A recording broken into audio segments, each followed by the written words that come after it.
morning to you. It's Wednesday. Is Wednesday? It's not Thursday, is it? 1, 2, 3. No, Wednesday the 29th of May 2019. Welcome to Lincolnshire and this morning's United Kingdom talk, boys and girls. As you know, for breakfast I generally have, actually I've gone off them a bit now. I think I've had them too much. Overnight oats. That's like a little jar. So you get a jar and you put fat-free yogurt at the bottom, then porridge oats on top, just a little bit, and then blueberries or bananas or raspberry, whatever you want, and then you do it again, and and if you're really greedy, you do it a third time. I only do it twice. I've got a bit fed up with those recently, and last night I was making it for this morning. I've stopped having a lot of that now and just having porridge in the morning. I do like a bit of porridge in the morning, don't you? So quick in the microwave. Not the instant porridge. I don't like that where it's all like chopped up finely and processed and all that business. Big bits of porridge and you put it in there with some milk and put it in the microwave for about 8 minutes on sort of, not full power. Otherwise it rises up and goes all over into your microwave. Have you done that before? Oh, and I tend to do it in like a glass jug thing. You put it in the microwave, and if you put it on full power, you think, oh, I'll come back in a few minutes and stir it. And you always forget. And then the moment you remember to look over, you look over into that little glass door in the microwave, and there it is, pouring over onto the glass tray underneath. Oh, dear me. So I've started having that. I've got a lot now. But last night, I thought I'll have me overnight oats because I've got a load of yogurts in the fridge, which are just about to go out of date. So I'm making this, and I thought I'll put some honey in it as well. Sounds quite nice, doesn't it? Because on porridge, I will have honey on porridge. I prefer to have honey than sugar on porridge. Whether or not one is better than the other, I don't know. But it's nice to have a difference. So I do my porridge in the microwave with the milk. Once it's done, I bring it out, stir in a little bit of honey and eat. Ah, delicious. The overnight oats, slightly different. I told you how I make those. And for a change, I put a bit of honey in last night. And I thought, oh, that'd be nice. Quite nice to try that out. Anyway, I've got it out this morning. I'm watching the BBC News on the telly this morning, and started eating it. Oh, it wasn't nice at all. Far too sweet for that time in the morning. How people can sit there eating those chocolate cocoa pops and frosties and stuff like that first thing in the morning, absolutely covered in sugar, isn't it? Oh, it's too much, dear. Too much, it really is. Right, who's with us this morning? I was a little bit late logging on to the YouTube this morning for the messages. So, the first message, I can only see 2 messages on YouTube. The first from Claire. Good morning, Claire. Claire is in the house, who said she's just been watching some of my old episodes. 2009 with the Bingay. Yes, Claire. Bingay was a form of bingo that I used to host at a place called, several places actually, the Golden Lion, which was in King's Cross. It's no longer there now. We did it in a place in Ealing and also a place in Clapham as well. And I think it was another one. I think we did it somewhere else as well. I can't remember now. But basically, it was bingo. Now, when I went to Australia, sort of around 2000 and I think it was either 2008 or 2009. I came across this drag queen there called Mitzi McIntosh, who was like the top drag queen in Sydney in Australia. And she was playing at a place in Newtown, which is not too far from Sydney. I can't remember the name of the venue, but it was the venue that they used to film a lot of Priscilla, Queen of the Desert. Anyway, so I knew she was performing, and I'd heard that she was hosting this thing called Bingay, so I thought I'd go in and see it. Now, there were already people doing bingo nights, in bars and clubs in London, but it was basically, get your bingo tickets, someone hosting, usually a drag queen, and a minimal amount of prizes, So if you won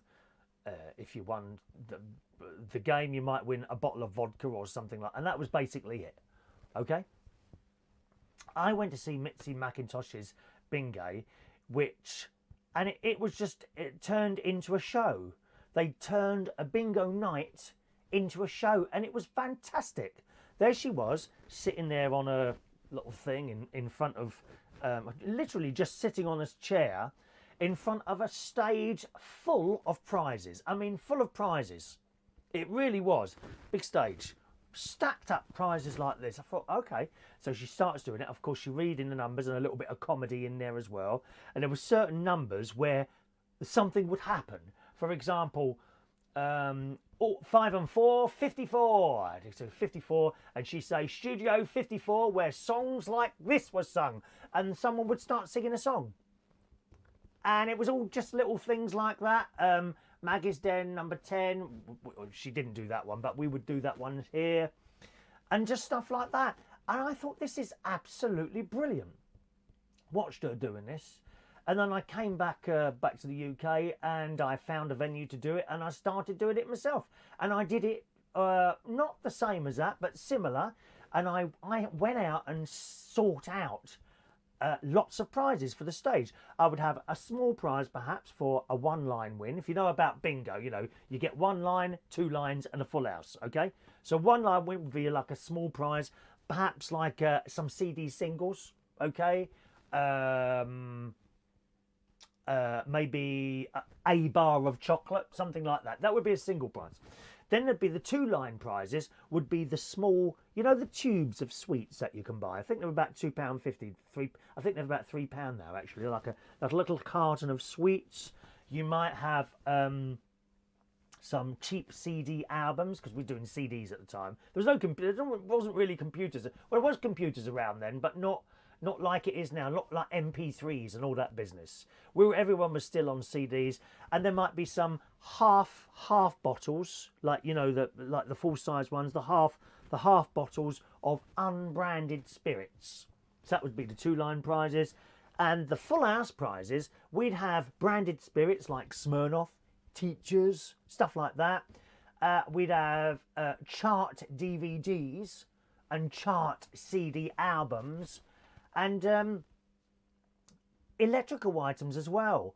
There was one period where we were actually giving away televisions as prizes for the full house prize. That's a good prize, isn't it? Good prize, televisions. And the way the financing side of it was run by the sale of the tickets. So on the night you'd sell tickets, £1 a strip, and that money would go back in to buying the prizes for the next for the next one.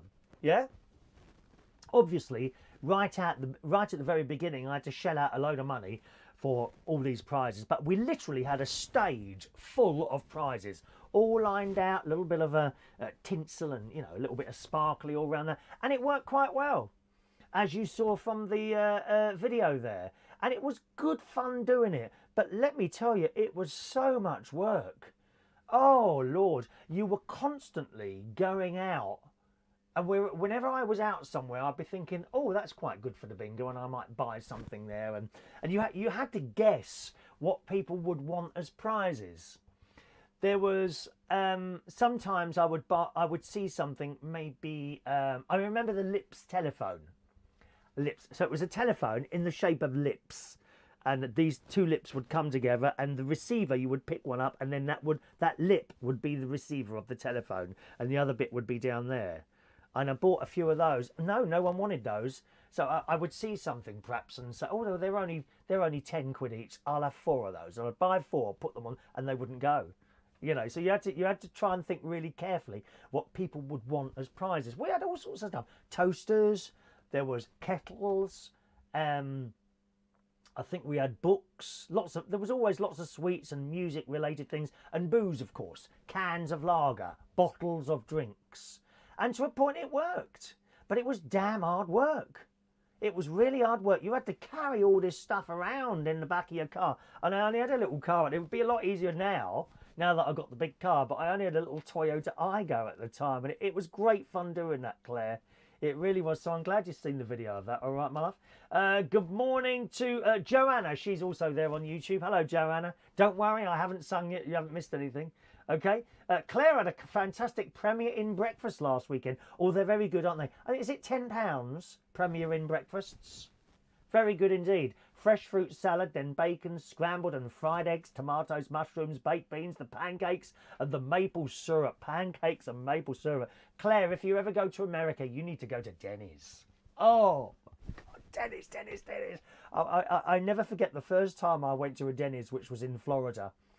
They have the best breakfast. It's like stepping back in time as well.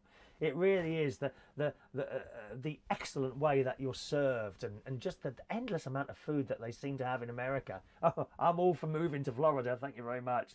All you can eat breakfast, she said at the Premier Inn, £10.50 including the tea. That's not bad at all, is it? Eh? Not bad at all. Over on Facebook Live, who's there today? Let's have a quick look. Lewis. Good morning, Lewis. Lewis Bannerman in the house. Good morning to you, sir. There's Tommy Flynn. Hello, Tommy. Adrian Richardson. Good morning to you. Dr. SOS Gregorian is speaking from his holiday place in Yerevan in Armenia. Good morning to you, Mr. Gregorian. See, it don't matter where he is in the world, he's there. He's a true follower. A true follower. I've had me feel a bit like Jesus this morning. Maybe I'll even crucify myself later on the wall behind you, just for added fun for you. All right. Hello to Mark Jones, who's at work this morning. Shania in the house there on the Isle of Wight. Michael Lawrence. Good morning to you, Michael. Diane Jebb. Michael Bowman. Hello, little Michael. All right. There's the delightful LaBelle. I'm sure you've been into one or two Denny's as well, haven't you, LaBelle? We like Denny's. Good morning to the man of my dreams. Oh, please. Hardly a man, dear.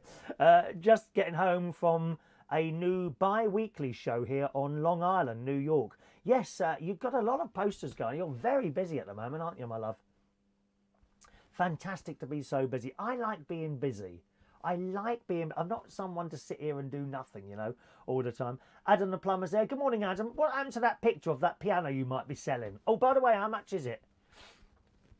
Where's that picture of that piano you might be selling? I'm waiting for the picture. As promised, another man who breaks his promises to me. Oh, there's been so many over the years. Kevin Webster, good morning to you. Kevin, I keep getting a friend request from you, which I don't think is from you, if you see what I mean. Yeah? I don't think it's from you, so I've rejected it a few times. And the very fact that you're there in front of me now indicates to me that that isn't you. You've got to be very careful on Facebook, boys and girls. There's a lot of people who pretend to be someone who aren't. And what they do is nick someone's pictures, for example, Kevin Webster's, and they collect them all together. Then they open an account and they call themselves Kevin Webster and put pictures of you up. So you must be very, very careful of that, boys and girls. And I've had quite a few from you over the last few months now, which I keep rejecting. And the fact that you're there in front of me now indicates to me that they are indeed dodgy names. So be careful of that, gang. Good morning to Wayne Martin, who's in Leeds at the moment. What are you doing up there? Did you get lost on that bus, dear? Are you driving people the wrong way? You need a little sat-nav. I don't know if he was with us yesterday, Wayne, but some bloke, he wanted to drive to Rome. And he put in on his sat-nav, ROM, omitting the E, and ended up in Germany, down a ditch somewhere. Morning to John Aitken, good morning. Gearing up to go to the gym again, not in the mood, but I have to get rid of my jelly belly. Have you changed what you eat, John? Because just going to the gym won't do it. You've got to do something about your eating as well, darling, if you're eating the wrong stuff like I do. Lewis hasn't had his breakfast yet. He might do brunch. Oh, go and have a breakfast and a lunch, Lewis. Go on. You know you want to, love. You know you don't start snacking on the crisps. That's where it all goes wrong. Graham Kennedy, good morning. Happy Wednesday to you, Graham Kennedy Eads. Morning to you, sir. I think there's someone talking to you there. Yes, I can see that is you, Kevin. So I'll continue ignoring all the other ones that come through like that, okay? So thanks for letting us know there. Good. I didn't manage to get to the swimming pool yesterday, unfortunately. Literally, as I finished the show, I was going to do the you know, I always write a summary of the show. Once I've finished the show, I then sit here usually and write a little summary and tag that onto the recorded version of the show. And I thought, well, I'll do that later. And I closed the computer down, went out there, got my bits and pieces together, and suddenly my phone bleeped. It went bleep, bleep. I don't think it went bleep, bleep. I can't remember what noise it made. And it said to me, Sharon Butler has arrived at the Chapel Hill Marina, which is my sister. And I thought, oh, I wonder why it said that. Because she'd arrived here. And then suddenly she's walked past the window in front of me with Kim, who's her sister-in-law. She's my sister's husband's sister, if you see what I mean. My sister's husband's sister. Yeah, that sounds right. And they came, well, we just come to see you. We were going out for a coffee. I said, oh, you've literally just caught me. 2 minutes later, I would have been gone down to the swimming pool. So she said, well, we'll just come to say hello. We'll have a quick look round, because I can't remember why she was here now. We'll have a quick look. I said, well, where are you going now? Well, we're going for a coffee. And I'm like, oh, do you want to go to the garden centre? Yeah, we can go to the garden centre. Oh, well, yeah, okay. Let's go there then. So didn't get down to the swimming pool again yesterday. So I put my stuff back down and we jumped in my car and we ended up going to a lovely garden centre, actually, Bell's, which is, I don't know if it's Boston or a little bit further out than Boston, but, and it's just a garden centre. Literally, you go in, bags of earth, few pots, some tools and plants. That's it. The trouble with garden centres, a lot of them, in my humble opinion, is that they do too much now. You can go into a garden centre, certainly the one in Bracknell, the big one in Bracknell is called Longacres. There's one round here called Johnson's, and you go in and yet the plants are there. There's the pots, there's the tools, and there's kitchens, and there's food for sale, and there's a restaurant in there, and there's clothes for sale, and that bloke's selling fireplaces, and that one over there is selling double glazing. They're like little villages, and it's just too much. There's just too much stuff in some of these garden centres. I like to go in a garden centre and all it's got is plants and garden stuff. You know, some of them have got so big now. Anyway, this little one, which is, I suppose it's about half an hour's drive from here, 20 minutes to half an hour's drive from here. It just sells plants. And I went in there, you know, started having a little look around to suss out the prices first. And they were actually very reasonably priced. You may remember last week we went to it was either last week or the week before we went to a garden centre. And I liked the look of this rhododendron and I picked it up. And it was 25 quid for one plant. It wasn't big, it was about that big, you know, 25 quid this plant was. Well, in Johnson's, it was £17.99. I thought, well, that looks a bit more reasonable. Then I bought up these two what they call pygmy, pymori, something, py something.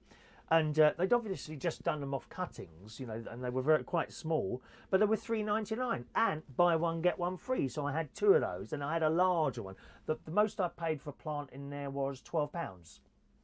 I bought a larger pie something or other for about £12, which was, you know, so big.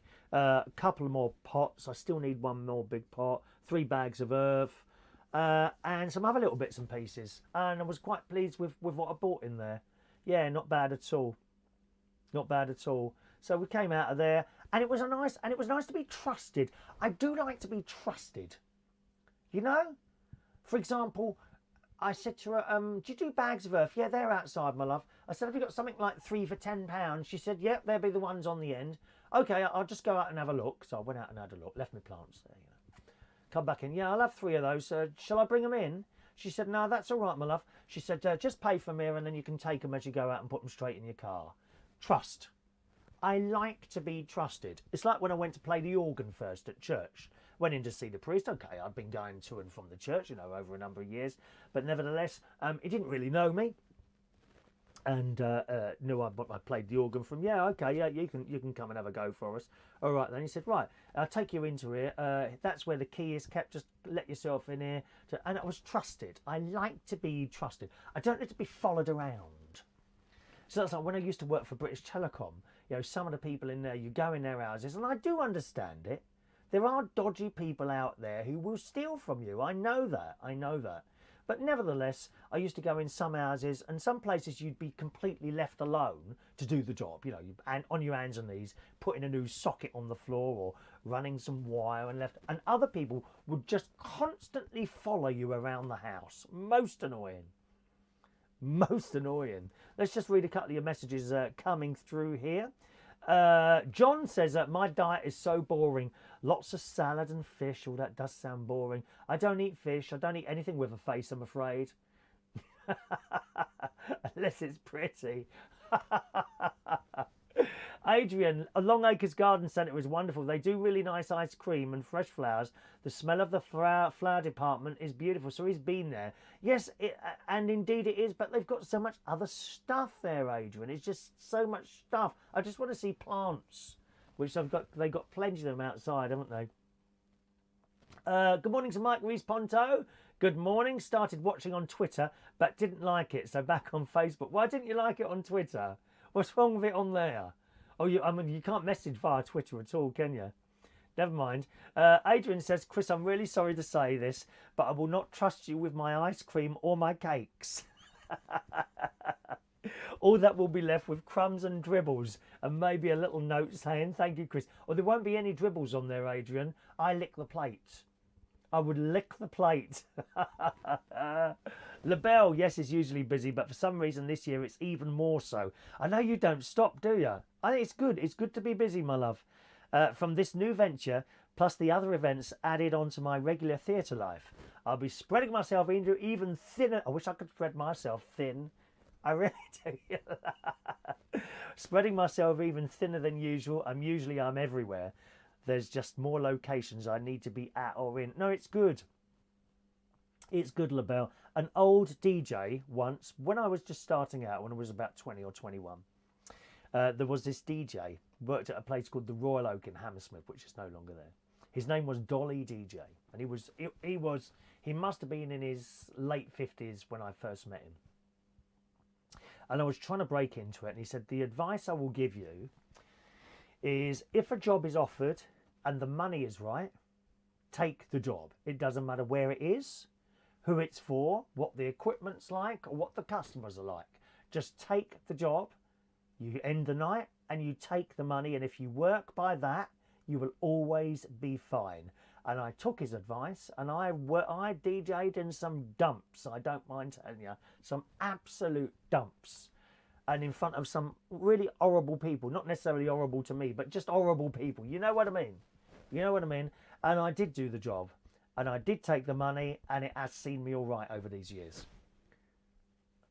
Not a bad bit of advice, that one, is it? Adrian, did you work at the Royal Oak in Hammersmith? No, I didn't. No, I couldn't get in there. The bloke in there who runs GAY now, no, he was in there. I couldn't get in. But it doesn't matter. I got the black cap instead. You either tended to work at one or the other, whichever it was, you know. Tommy Flynn remembers Dolly DJ. He was a lovely chap. He was such a nice bloke. He died some years ago now.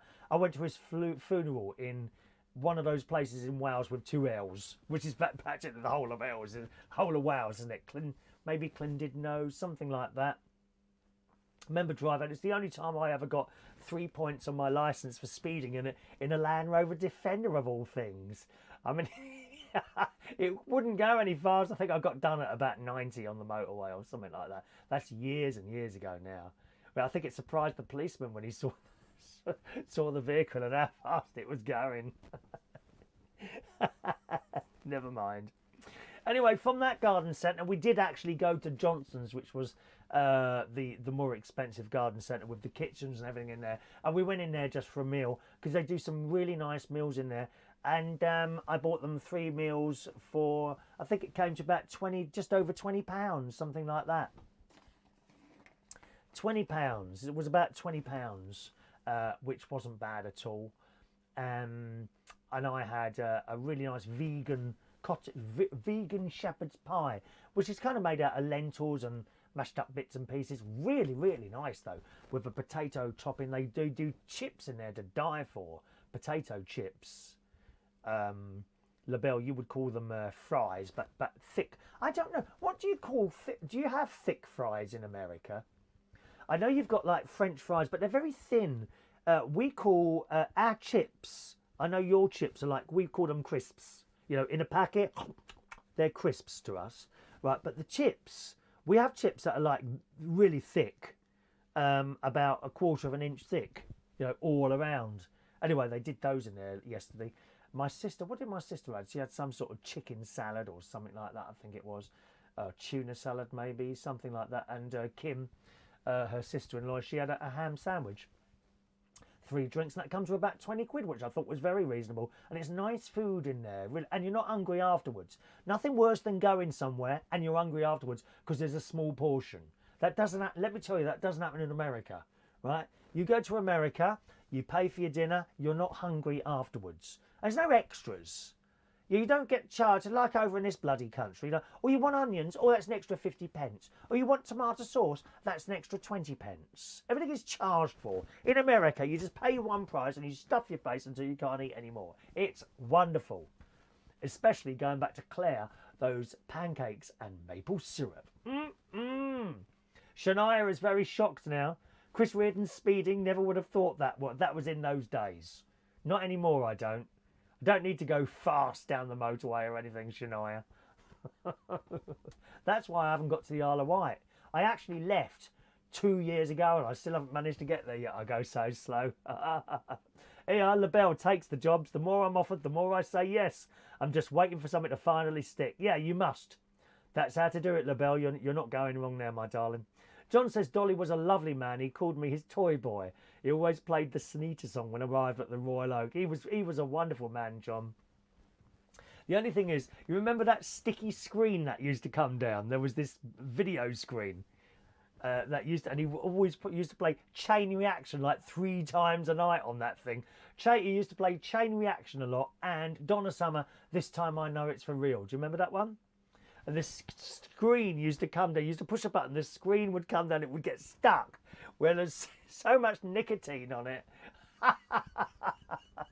And he would have to give it a little bit of a tug for it to come down. Yeah. Ah, LaBelle, we do have thick fries or chips. They're called steak fries. Okay.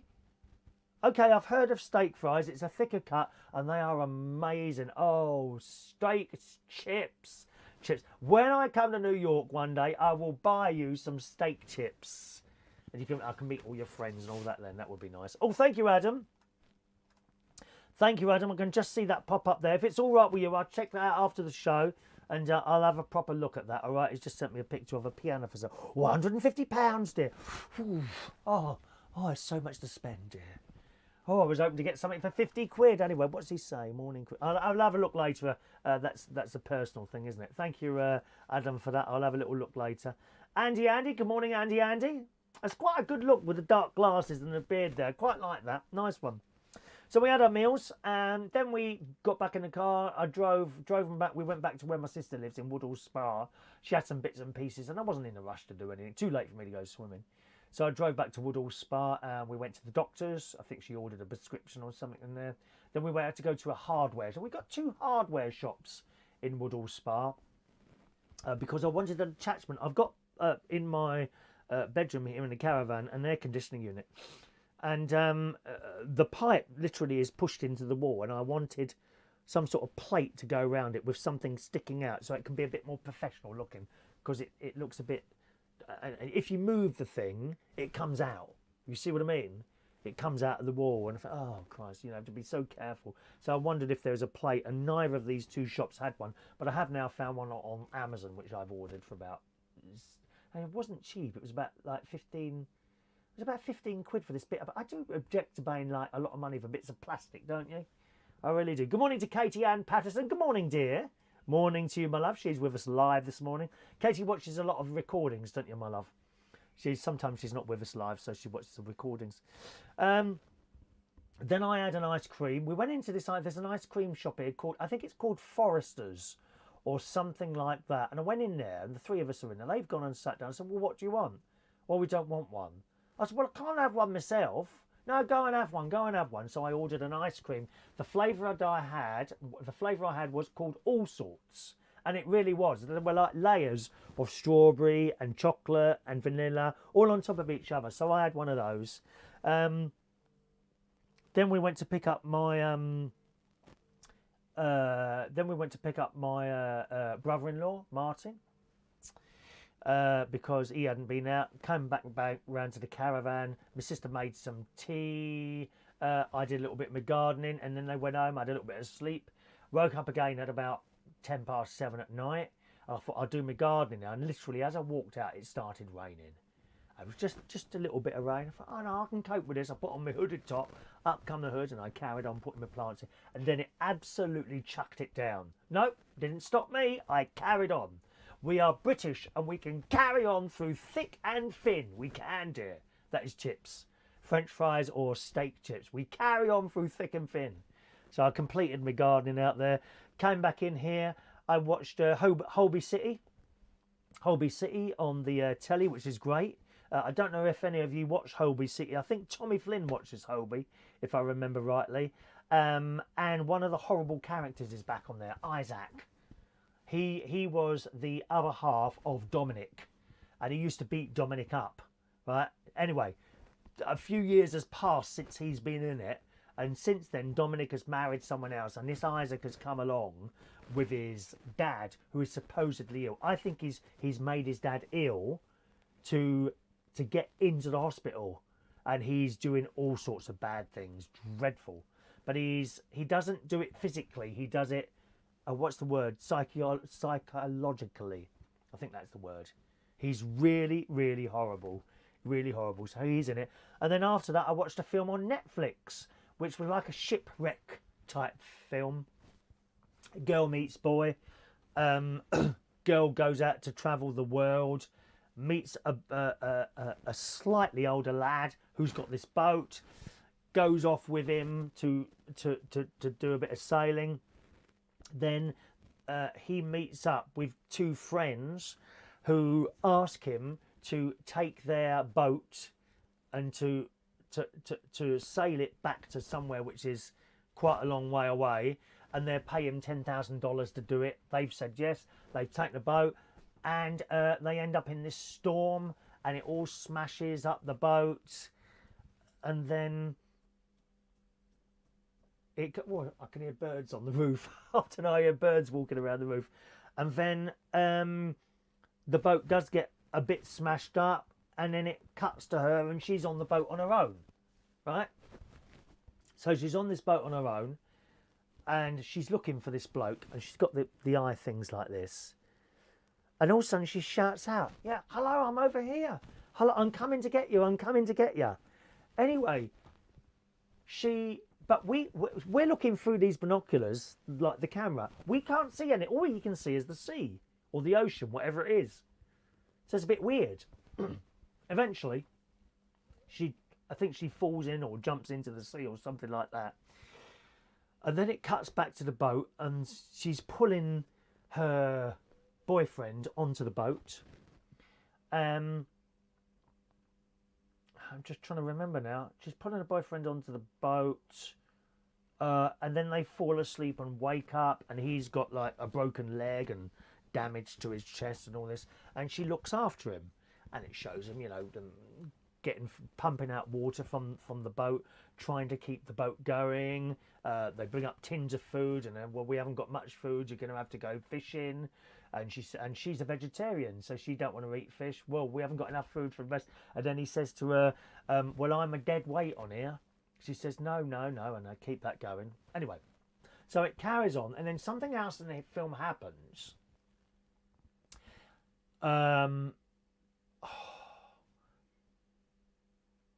That's probably good that I can't tell you the whole film. Something else in the film happens. I think she starts getting headaches and things like that because they're not eating so much, and they're in the sun all the time, of course, and it's very hot. And she starts remembering things in her head while she's like the dreams. That's it, dreams. You're seeing these dreams and things that have happened in the past. And one of the things that's in this dream that's happened in the past is her boyfriend, when they're in the storm, falling out of the boat. Okay? And then going down in the sea, and you see him drown, and he dies. And I'm thinking, well, that's a bit odd, because the other little bits of film they've shown you are all things that you've already seen in the film. But that little bit, you haven't seen that in the film.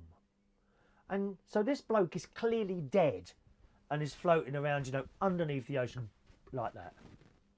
And then it cuts back to her, and she's waking up on this boat. And I suddenly realised she'd been hallucinating the whole time. He died in the storm. And then it starts showing you around the boat where he had been laying and being looked after. There's no one there. And other little bits that had been in the film, like when rain came down and everyone was dancing and happy and she was dancing and happy, well, he was laying there. But then it shows you he's not there. And the whole thing had been a hallucination from her. It's a great film to watch. Really good. And it's on Netflix, okay? Adrift. I think it's called Adrift. Adrift. Has anyone seen that? Really, really good. Adrift. Try and watch that. Hello, Diane. Diane says, yes, she's seen the film. It's pretty good. It really is. Very, very good film. And, beautiful sea and what you can see there. I do like a film with some nice scenery, you know. I quite like the David Attenborough stuff when you see the forests and all the little animals and all that. Brilliant film. So do try and watch that one, Adrift. I haven't told you everything that's in there, but it's very clever. Because the whole time, that for the majority of the film, you think she's looking after him, and you know it does look like he's on the boat and all this. You know that was all filmed, obviously, properly. And then it was when he drowned, and you sort of thought, well, that's weird. How can he be dead when she's looking after him on a boat? And of course, when it came back, and then she's waking up, and it suddenly comes to you, he's not even there. The whole thing had been hallucination. Great film. Please watch it. Adrift on the Netflix. Okay, let's just scroll back a little bit there for your boys and girls. Mike, bet you got up to a few naughty things when you was a lad. Terrible things, Mike. Terrible, terrible things that I cannot go on to on this program. Oh, Mike, that's why I have to take the pills. John Aitken, have you watched Years and Years yet? It's the best programme in ages. I've watched about 2 episodes. I'm having trouble getting into that, John.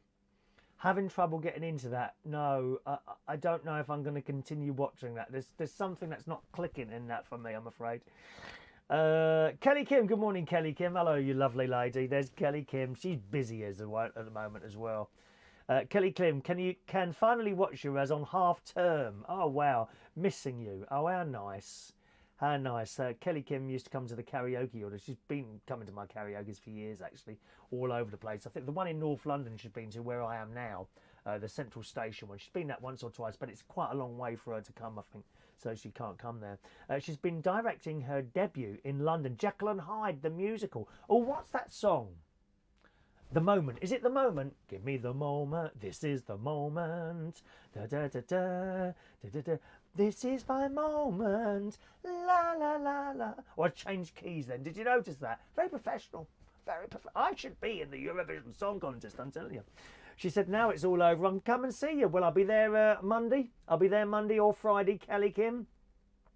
If you want to come along to that, can you let us know? If you want to, let us know before you get there and send your requests over on the Facebook if you want, if you're going to be late, so it gets you in. Otherwise, it gets to a point where it's just too late to take any more requests, my darling. All right, but that's fantastic. I'm so glad. How did it go? Did it go all right?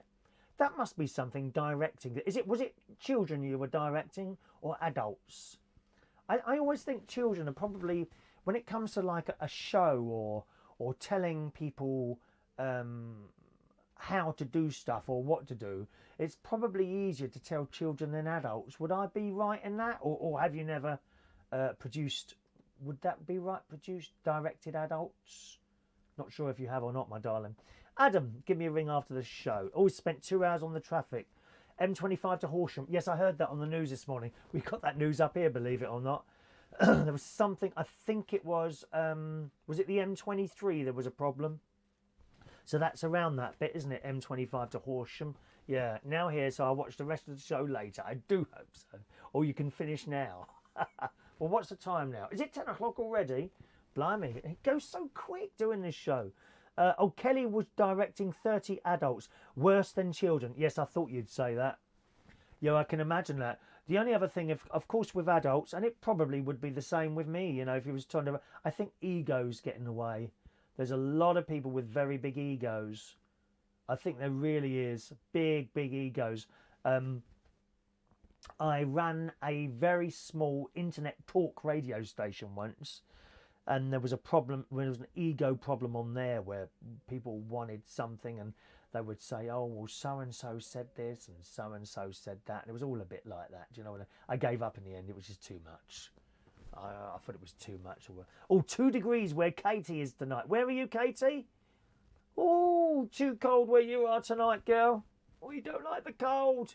Poor LaBelle, she must get the cold. Is she still with us at the moment? LaBelle must get the cold because she's a night person as well, LaBelle. Isn't she? John says the programme gets much better years and years. Try it again. Well, I haven't deleted it completely yet, so I'll carry on with it for another episode or two and see how I can get on with that. All right. Today, good morning to Joseph McDonald. Good morning to Joseph McDonald. Hi, Chris. Would love to hear your memories of the penny farthing. I loved it so much. Do you remember Raj, the DJ? No, I don't. I don't remember Raj. Don't remember. No, I don't. Obviously an Asian lad, was he? I don't know. Can't remember Raj. Sorry. Don't remember Raj. No. Katie. Oh, of course, Katie's in Queensland. Yeah, that's what I meant. I knew you was in Australia. Sometimes I can't remember everything about everyone. Sorry, Katie. Queensland, Australia. I never thought you got down to those sort of temperatures there. I thought winter in... did I say good morning to Maureen? Good morning, Maureen. Sorry, I see you pop up again there. Yes, I thought Queensland in Australia, your winters were sort of 10, 15, 20 degrees. Is that incorrect? 2 degrees in Australia. And of course, if you're not used to that sort of temperature, I mean, we get cold, but not like really, really, really, really cold, unless it goes sort of below sort of 1 degree, you know, or something like that. Don't know. John, I don't go on the scene. Far too many. Oh yeah, it's 2 right there. Absolutely 2 right there. So this morning, I'll be going to see my friend Tom Edwards, who used to be on television, used to read the news and stuff like that. So I'm going over to see him for a bit of lunch at 12 o'clock this afternoon, which means another day of not swimming, which is very, very bad. Very, very bad. Joseph used to come on after me. Raj. I don't remember Raj the DJ at the Penny Farthing. So I used to finish at 3 o'clock, and then we had. I think we didn't have anything after me. Are you sure? I don't think there was anything on after me at the Penny Farthing. I did 12 to 3. Then I stopped at 3. I went over to Mum's for lunch. After stopping off at the Common, I think. Had lunch at my mum's, had a sleep at my mum's, and came back there for 8 or 9 o'clock. I don't remember a DJ called Raj at all. No. Good morning to Jason Carter. Morning, Jason. Welcome to the show. Adam would like to do this. This is your life on me, with experiences of life and what you have done. This is your life. Ba, ba, ba. Eamon Andrews. You remember him? Oh, wonderful host. Wonderful host. Oh, Katie does say it does get cold where she is. West of Brisbane. Well, I never knew that. I never knew you got sunk to such low levels in Queensland. 28 degrees where Joseph is in Mercia. You lucky thing. Lucky, lucky, lucky. I've got some stories for you here, boys and girls. Greg James, DJ on Radio 1. He does the breakfast show. Now, I never tried to get into radio. I loved radio. In the 1970s and the 1980s, I listened. I kind of fell out of love with it a little bit, but in those days, we had what I call personality radio, where, yeah, there was lots of music played, but also it was the personality of the DJ that attracted you to the show. We don't really have that now. They're all basically sounding the same peoples. There's no real personalities that attract me to listen to a radio station anymore, and I don't listen. And in the 70s, I wanted to be a radio DJ, and in the 80s, I really did. Seeing as it is now, no. One thing I've never wanted to do is a breakfast show. I mean, really, getting up at such an early time in the morning. The breakfast DJs get the most money if you're that way orientated. You will also have the most listeners, I think, at that time of the day. But nevertheless, it's not something that ever appealed to me. If offered a show, I would probably want to do mid-morning to early afternoon, something like 10 to 1. 11 to 1. Something like that I'd like to do, you know. Anyway, in the Sun this morning, it says, when he landed the Radio 1 breakfast show a year ago, Greg James, he's quite a good-looking lad, isn't he, Greg James? Better than that other one. Who was the one before him? I really wasn't keen on him. When he landed the Radio 1 breakfast show a year ago, Greg James said it was his dream job. But 12 months after announcing he'd accepted the role, he has admitted he questions his decision every day because of the early wake-up calls are so rough. It says, in an exclusive interview, Greg says, there was only a very short moment of despair every morning, maybe a 5-minute window, especially when I'm trudging to the shower like, this is mad, why am I doing this? I know. Then you do the show and you think this is the best job in the world. And I was like that with the DJing, really. Certainly up to about 5 years ago, when I used to be DJing, I'd be standing there playing me music and thinking, my God, this is so lucky to be doing this. I don't want to do it now. Well, I don't do it now. I don't really DJ at all anymore. I got fed up with it. But at the time, yeah, I had a fantastic time DJing. Fantastic. People I met and crowds I played to. Wow. The much-loved presenter spent 6 years hosting the drive time slot on the station before swapping shows with Nick Grimshaw. See, I was never keen on Nick Grimshaw. Now he can't stay out late because he has to get up early for work. Describing the effect it's had on his social life, Greg says, I don't see my friends as much as I did when I was doing afternoons. I knew it would be challenging, but it's even more challenging than I expected. But that's a good thing. I'd done 6 years on that show, on the afternoon show, and I think I'd done everything I wanted to do and could have done with it. Despite the tough job and even tougher hours, Greg is feeling better than ever after opening up last year about struggling with his mental health.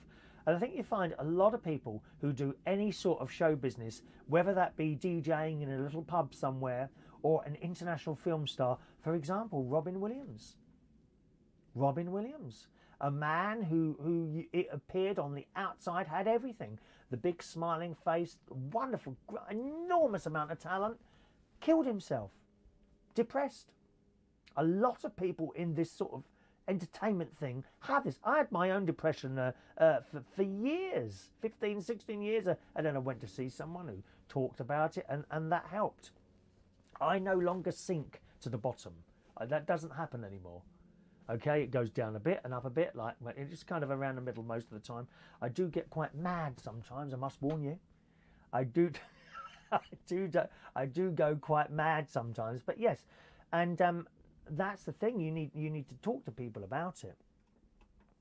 The story goes on. Since he got married, writer Bella McKay and got a dog, which he believes has helped him keep him grounded. He explained, it's probably been my favourite year of my life. I don't just mean the job. I got married as well. Even though it was the most exciting year I've ever had, I probably felt the calmest and most uncluttered in my head that I've ever been. So it's been good. So, I mean, there you are. You know, it's not always the best job in the world to be getting up at, I don't know what time you get up for a radio breakfast. So I think they start at about 6 o'clock in the morning, don't they? So you'd have to be at the studio by 5 a.m. at the latest, wouldn't you? Which I don't know where he lives. Maybe he has to get up at like 3:30, 4 o'clock in the morning to go to work. Oh no, that's not for me, dear. Mid-morning shows, mid-morning.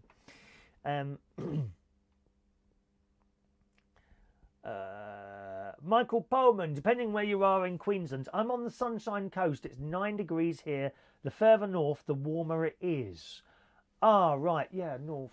You see, I always think, of course, you're there, aren't you, on the globe? You're there. I forget that. So if that's the globe, you're there. So when you say north, north is going towards the equator, isn't it? I had in my head that you were up there. No, you're not. You're there, aren't you? So as you go north, you're getting more towards the equator, which is warmer. Painful in the summer, though, isn't it there? Very steamy and hot and sticky in Queensland. I have been there. I thought it was a lovely place, Queensland. Not too keen on the snakes and the spiders. And the crocodiles. Mike used to love one of the first ILR stations, Radio Victory, here in Portsmouth, that broadcast for 11 years. Well, all these little stations have been taken over now by large companies, you see. That's the trouble.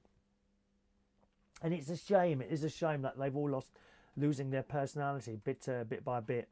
Okay, we'll do one more story today. I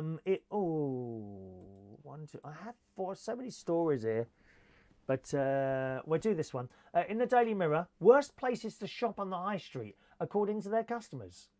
What's the worst shop you go in? Not a small shop, like one of the big ones. Okay? Here we go. W.H. Smith has once again been voted the UK's worst high street shop in an annual survey.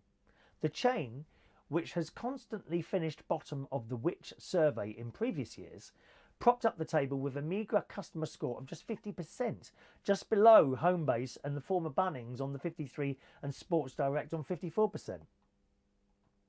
Now, in my opinion, I've been in W.H. Smith and it's just messy.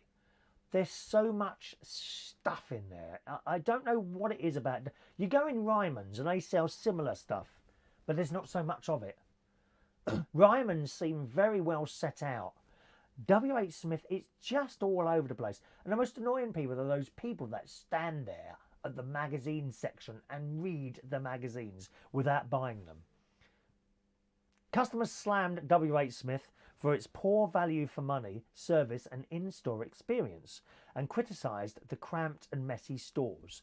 The high street place retorted that it served 3 million customers every week and maintained a presence in the high street where many others were closing stores, which is quite right.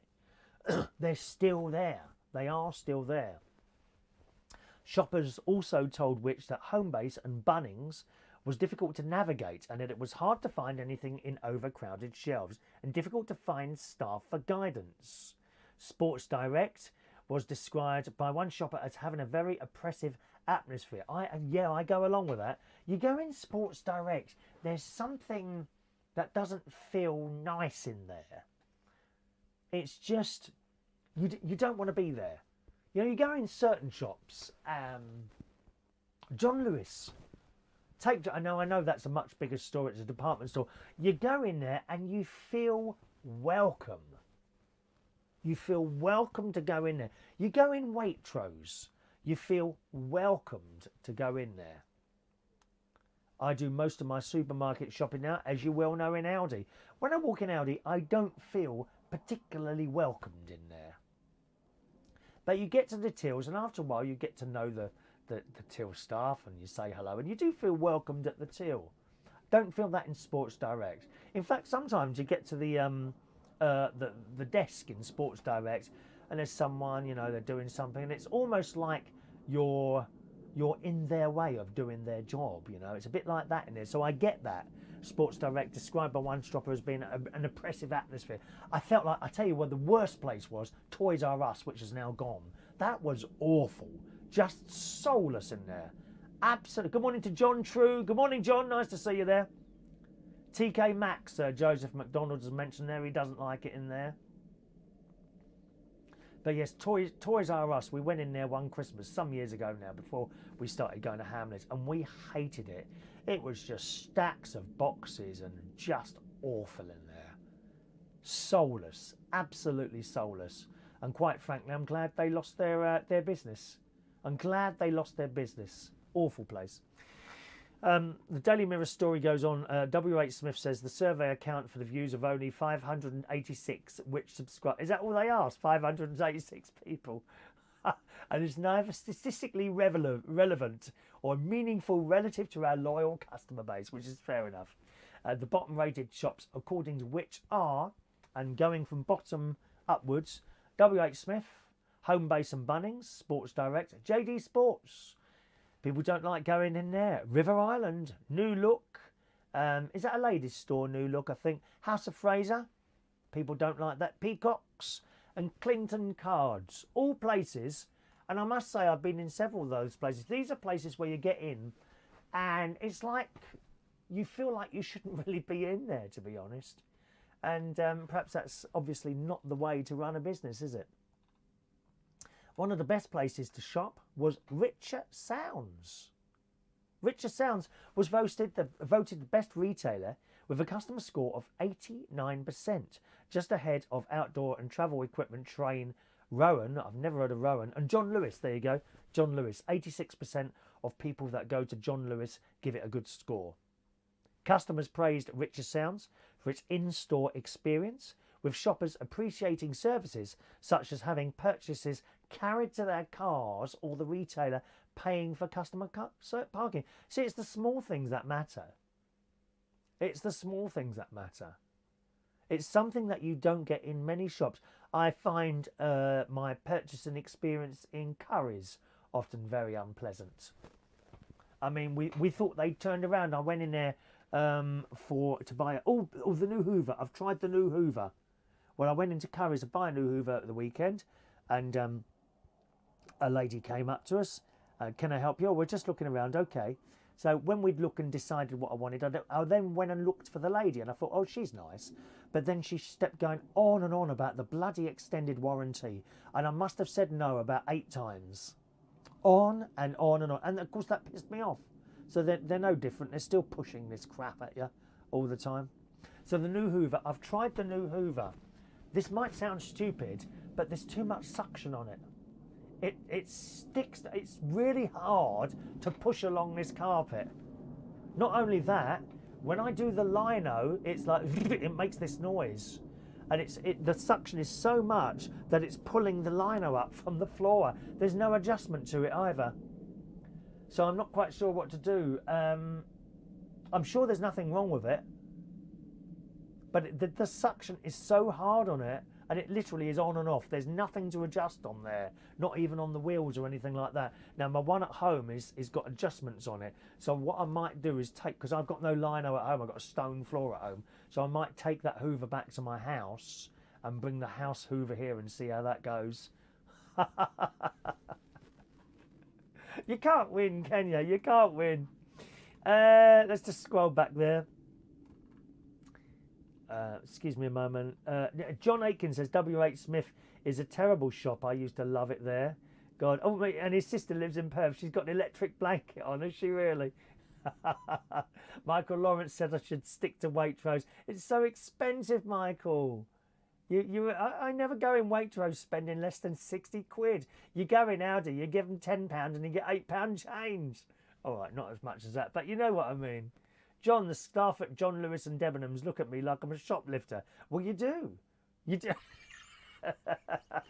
You do look like a shoplifter, John. I'm sorry, lovey. John True, hope you're well. John's flying out to Turkey today at 2 o'clock for a week for his birthday. Oh, excellent. We'll see if there's anything out there to bring back for you, mate. Thank you very much, John. Can I have a lad about 35? Tattoos, dark skin, please. Black if possible. Thank you. All right, John, I'll expect one in the post. Thank you very much. John agrees with Richer Sounds. Very nice staff. They know what they're talking about and mostly very cute. John only goes in shops to look at the staff, doesn't you, John? Adrian, when I turn up at Central Station and you see me, it seems that all I get is abuse. You don't open the door for me, you don't find me a seat, and you never find me a drink. But you always seem to be kind enough if I have chips to help yourself to the whole lot. I'm a poor vulnerable person. You can pick on me so I can do a survey about your customer servicing. No, I'm nasty to you, Adrian, because we don't really want you in there. That's the truth of it. So please don't come. Joseph, stop it. Joseph's got a problem with suction on his Hoover as well, hasn't he? Good morning to Junket Pumper. Junket Pumper, that's a good one. Is that Norfolk behind you? No, this is Lincolnshire. This is where I am. It's just up the road from me. That's just up the road from me. All right. And B-Jams, of course, was Iceland. That was bad in there as well. The customers, that felt a bit soulless in there, didn't it? Do you remember a store called Lipton's? Yes, I do. Yes, I do remember Lipton's. I do certainly remember Lipton's. They're not around anymore, are they? Not at all. Thank you. John True's going to try and bring me a lad back through customs. Thanks very much, John. Always a friend of yours, my friend. Thank you very much, John, and I'll see you soon, all right? Okay, let's do today's birthdays, boys and girls. Happy birthday on this Wednesday, the 29th of May 2019. And we've only got 3 today. Callum Walker, good morning, Callum. A young 19 today. Good morning, Callum. Happy birthday to you. Stephen Cousins is today 64 years old. And Tom Millington, good morning, Tom. Tom was a DJ, weren't you, Tom? Morning, Tom. 40 years old today. So happy birthday to you. Happy birthday to you. Happy birthday. Happy birthday. Happy birthday to you. I think it was DJ, wasn't it? Was it you, Tom? Or have I got you or I might have you confused? I'm sure it was you. I'm sure he was a DJ, Tom, at some point. Wasn't you? I'm sure. I can't remember now. Never mind.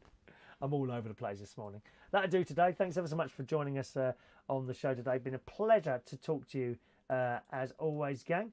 And hopefully I'll see you again at some point tomorrow. Today, let me just scroll down here and see if I've messed anyone out. People get ever so upset when you don't read out their messages. Sometimes it happens, you know, you just don't see them because it's going so quickly. Peter Lake, good morning, Peter. Sun is shining in Woodall Spa again today. So, yes, indeed it is. Looks like a nice day. It wasn't so nice this morning, to be honest. It was a little bit horrible there. Sorry, Joanna. Joanna doesn't look forward to the birthday song. Junket says, I think Tesco women are the sexiest of all supermarkets. Is it the uniform? Is it the uniform, Junket? Junket's off to Tesco's now to go and look at the women in there, aren't you? Go, you have a nice time, my friend. Remember, no touching. Looking okay, no touching. And certainly no photographs. Thanks, gang. Have a lovely day. Thanks very much for watching and listening, and I'll see you again very soon. Cheerio now.